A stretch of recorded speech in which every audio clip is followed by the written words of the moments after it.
Hello everybody, it is Friday the 13th, and I'm here with another 4-Minute Friday for you. Today we're talking about the full armor of God. That's right, the armor. This is a 2-part series. We're gonna start with the armor of God and see how far we can get within our 4 minutes.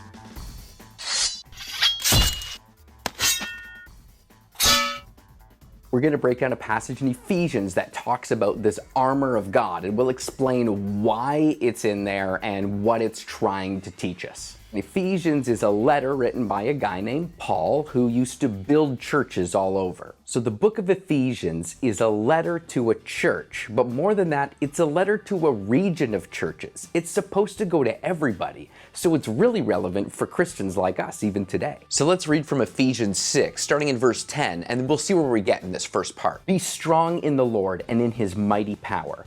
Put on the full armor of God so that you can take your stand against the devil's schemes. For our struggle is not against flesh and blood, but against the rulers, against the authorities, against the powers of this dark world, and against the spiritual forces of evil in the heavenly realms. So Paul first and foremost wants to make sure that we understand that our enemy in this world is actually not another human being. So getting along with everybody, even though perceived enemies, is highly important. Hello.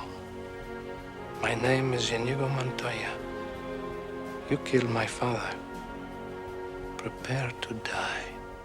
Our true enemy, his title, is Satan. He's the adversary who stands against us. So stop hating that bully, lazy colleague, rude waiter, ex-spouse, current spouse, and remember that everyone deserves the same grace you receive. Now to deal with that armor thing.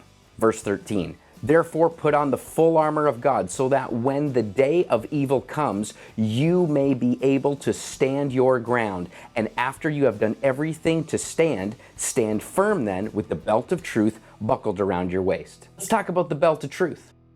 Roman legionnaires used to wear garments that were flowy and big, like a tunic. And a belt would be worn to hold back the garment so that it wouldn't bind or trip you up when in action. Truth in your life helps you see through the lies that can get stuck to your beliefs. False teachers and bad theology can really trip you up and can send you down a path that makes you believe all these extra biblical things that don't make sense and don't glorify God. This is the path to being a crazy Christian.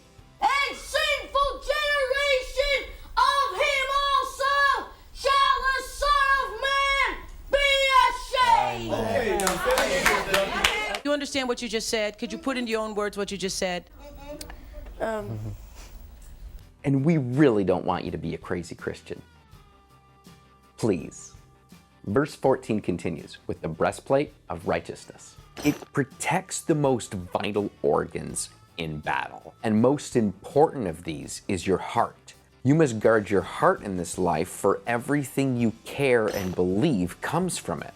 Guard it using righteousness. This honestly just means the free gift given to you by Jesus Christ. It's the gift of forgiveness that was given to you by Jesus, and that is what guards your heart. Verse 15 says this, and with your feet fitted with the readiness that comes from the gospel of peace. The shoes of the gospel of peace, or as some translations call it, preparation of the gospel. I mean, seriously. How often do you really look at a man's shoes? Soldiers are told to keep their sandals or boots on at all times.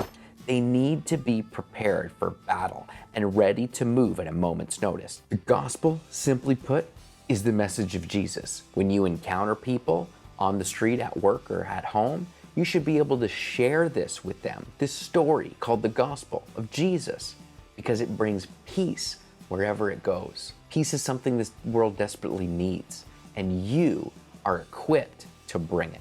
We'll talk about the sword and why your back has no armor on it in the next video. But for today, I hope that you've learned something special about why this whole armor is a concept that Christians talk about and why Paul wrote it to this church in Ephesus. When really applied to our lives correctly, we can live a better life. And I can't wait to see you again in the second part of the Armour of God for our next 4-Minute Friday. Hello everybody, it's another Good Friday, nope. And I'm here with another Good Friday. Can't say anything today. Actually a letter to I can't say any of this, but